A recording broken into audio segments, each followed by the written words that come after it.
तालुक्यातील वरवण येथील शेतकरी मोकाट जनावरांपासून हवालदिल झालेला असून गावाच्या जवळ असलेल्या शेती शिवारात मोकाट जनावरे नासधूस करीत आहेत.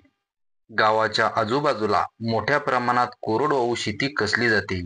या वर्षी पाऊस आतापर्यंत समाधानकारक झाला असल्याने शेतकरी समाधानी असून पोटच्या प्रवाहाप्रमाणे शेतकरी पिकाला जीव लावून मशागत करीत आहे. मात्र मोकाट जनावरांमुळे पिकाचे मोठ्या प्रमाणावर नुकसान होत असल्याने शेतकरी धास्तावला आहे. शेतात महागडे बी बियाणे टाकून शेतकऱ्यांनी मोठ्या कष्टाने रान हिरवेगार केले आहे. यंदा पाऊस चांगला झाल्याने पीकही जोमदार येईल अशी आशा आहे.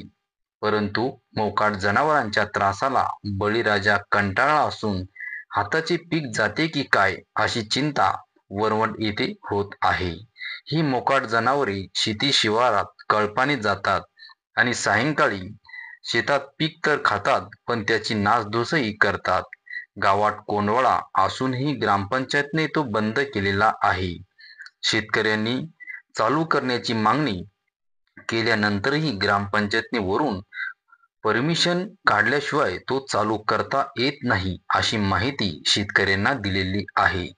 त्यामुळे वरवण येथील शेतकरी आता हवालदिल झालेला आहे. बुलढाणा माझा न्यूजसाठी प्रकाश जेवघाले, बुलढाणा.